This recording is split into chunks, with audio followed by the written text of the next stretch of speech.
everyone. Today I'm going to share another hobby that I was into back in between 2007 to 2009. I would have stuck around in the hobby, but I actually, moved houses and the club I was working with, I was in a whole different region of the world now. Anyways, for those that aren't initiated, there's a brand of model kits made by Tamiya. It's a Japanese company, but they have these 1/16 scale tanks that would actually be able to be radio controlled. And then they have a tank battle system that you can buy as an option, or maybe it comes in them now. And then it lets you battle tanks. And how they would battle with is an infrared emitter and an infrared sensor. And so when you shoot out of your tank, it sends an infrared beam to the other one, and that other one will sense it, and then it could be taken out of battle. All right, anyways.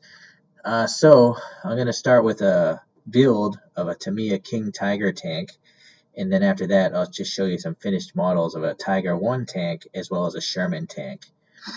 Okay, so the history of this King Tiger tank, though, is I bought it off eBay. There was a guy named Wayne, and Wayne for some reason sold off this tank after he built it. I can't remember why, but he was nice enough to send me hundreds of photos, which I've deleted most of them to try to keep this video short.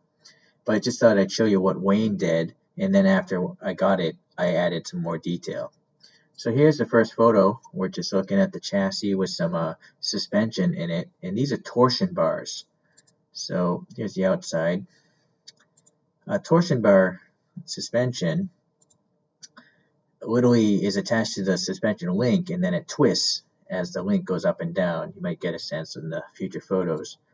So there are all the torsion bars for all the wheel bogies, and he upgraded them with some bushings here.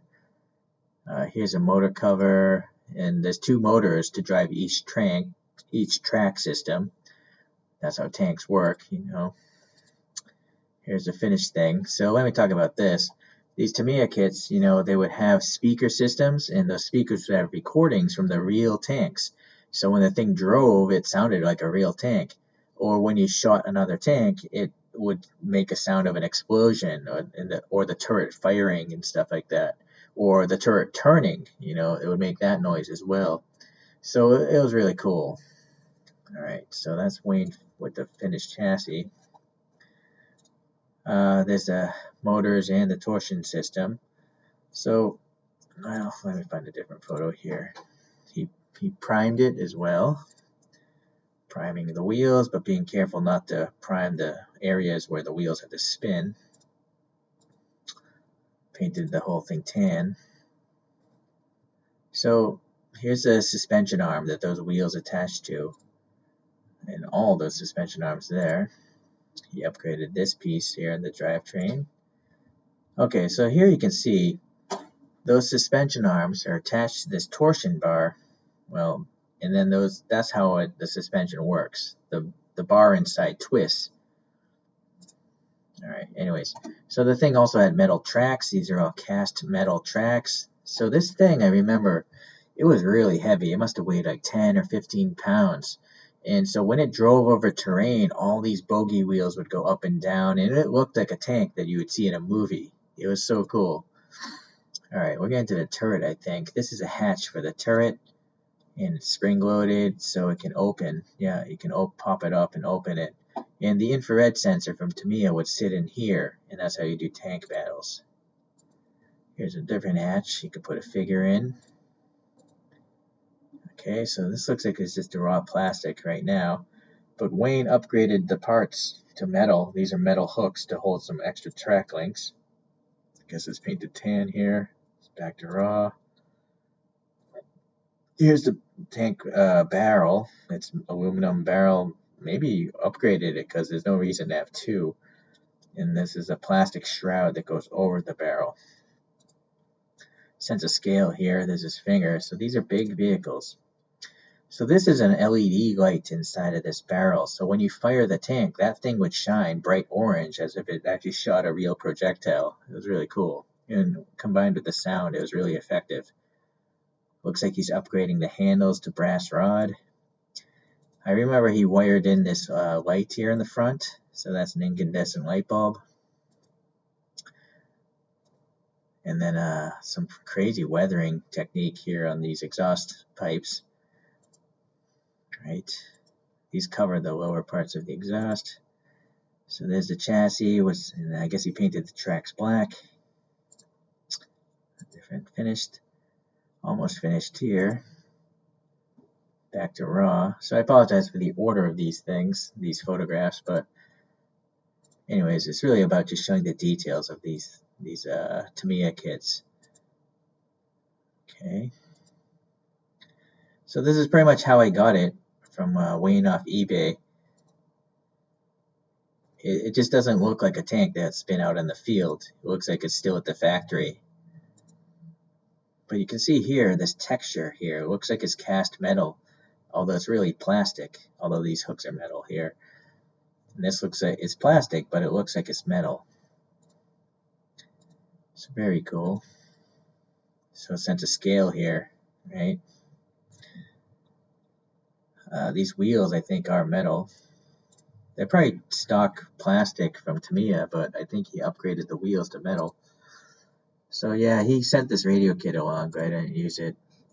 He rewired the radio to have all these extra buttons, so you could have the, firing or turn turret or raise the turret, that kind of stuff.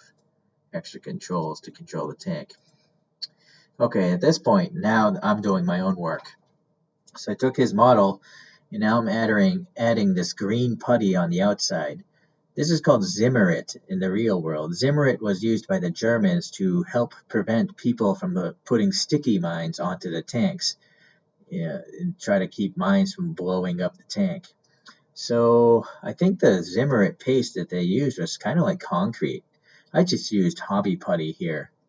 And then you might ask, what is all this dark stuff here? This dark stuff is actually a paste of iron filings, because I'm going to rust it afterwards. Iron rusts very easily. So you put the iron paste on the model before you paint it. After you paint it, you apply a solution to it, and it causes the rust to come through the paint, just like a real vehicle would rust in the real world. Okay, so yeah, I think it took me 2 or 3 days to Zimmerit this entire thing, because I had to take the line of putty, and then I had to use a little piece of plastic, or maybe it was a screwdriver, and just put all these ridges in it. You can see there's a whole mess load of this iron paste here, because that's where the tank would rust in real life, along the bottom, as it's sloshing through mud, and then the edges as it rains, so that's why I did that there. I put these little lines on it so I could try to get the Zimmerit paste in these columns properly. There we go. So I put rust all over these wheels here, because those would probably rust the most on a tank. Alright, getting finished here.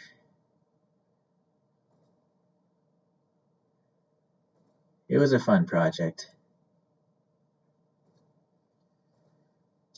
Okay, so now I took an airbrush and I started painting it. I camouflaged the thing. It's just a cheap tester's compressor, probably a cheap airbrush.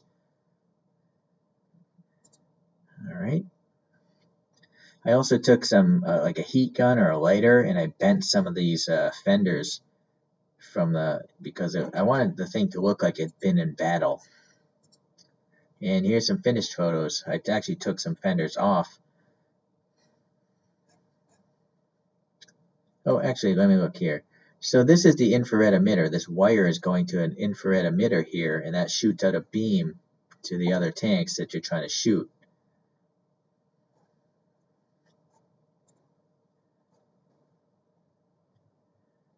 Yeah, so sorry for the low resolution photos. Again, these are from 2009. I think I actually cropped these photos back then as well. But here you can get an idea of the rust. All that paste I added, you can see it's rusted.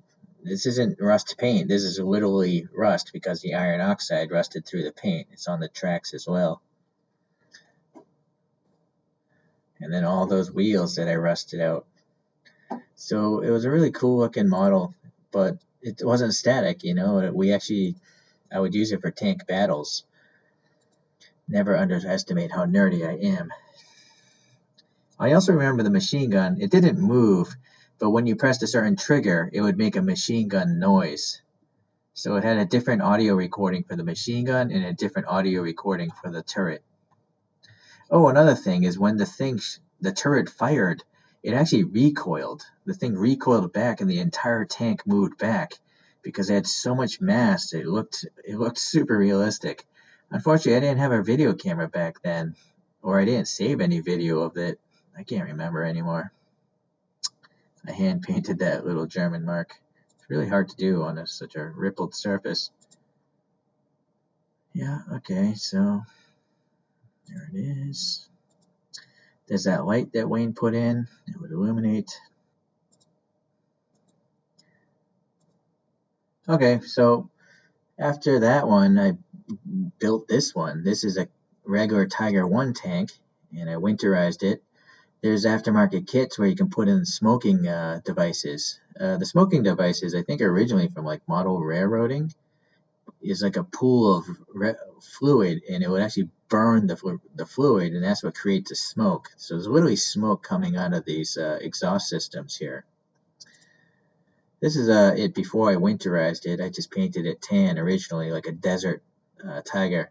But you can see the tracks on this. I added a whole lot of that rusting solution, and so it's a really rusty tank.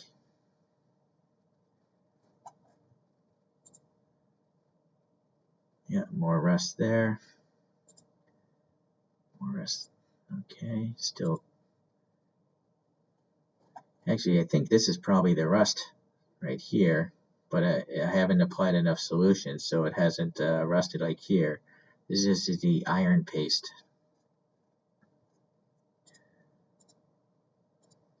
So yeah, here's the winterized. I just applied a bunch of white acrylic swipes on it, and to my understanding, this is pretty realistic.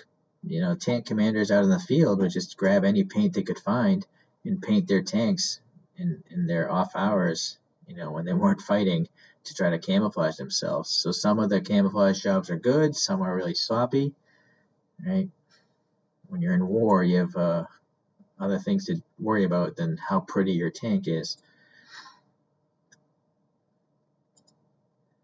So yeah, I added some weathering there. I literally chipped away some of the plastic, so it looks like it's been torn apart. I didn't upgrade this much, so it was much lighter than that King Tiger that I showed you. So these wheels are probably plastic.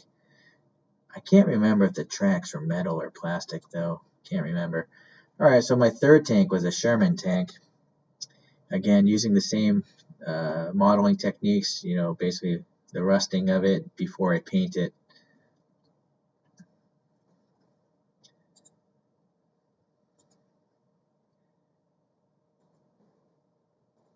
So all these suspension systems work. They're really cool. Sense of scale. So the Germans were not messing around. These are big tanks. I think this King Tiger was maybe 60 tons, 65 tons, but the King Tiger, sorry, the Tiger 1 came first. The Tiger 2, also known as the King Tiger, I think this thing weighed over 70 tons.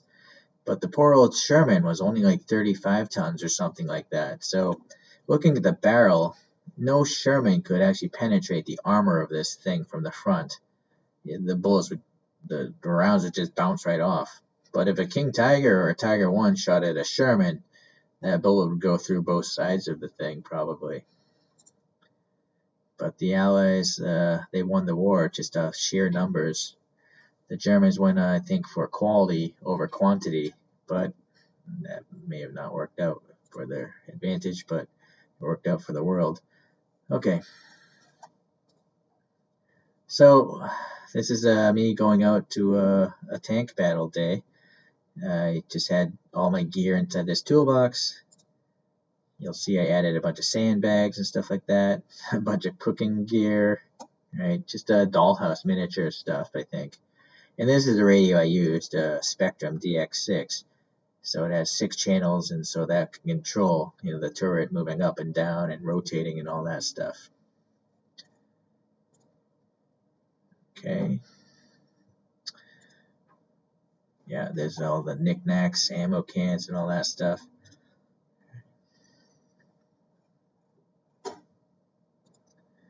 So this is a photo. I'm not in this photo, but when I was living in Los Angeles at the time, there was a club called SoCal Area Tankers. I don't think they're around anymore. But this one guy, he had a backyard, and he would let people come and have tank battles. I went to one of them. Here's his backyard, I guess. And yeah, it was just crazy having like 10 on 10 tank battles or 20 on 20 tank battles. So, uh, unfortunately, I don't live there anymore. So, that is the last photograph. Um, so I just, as usual, I just try to share some of my photographs, share other hobbies. There are things other than 1/64 scale diecast cars. I don't understand why people are always asking, does it roll? If you want a vehicle to roll, just go buy an RC vehicle. That thing will be realistic. But that's just my opinion. Okay, so I appreciate you guys watching, and hopefully I'll find another interesting subject to share photographs of. All right, thanks for watching.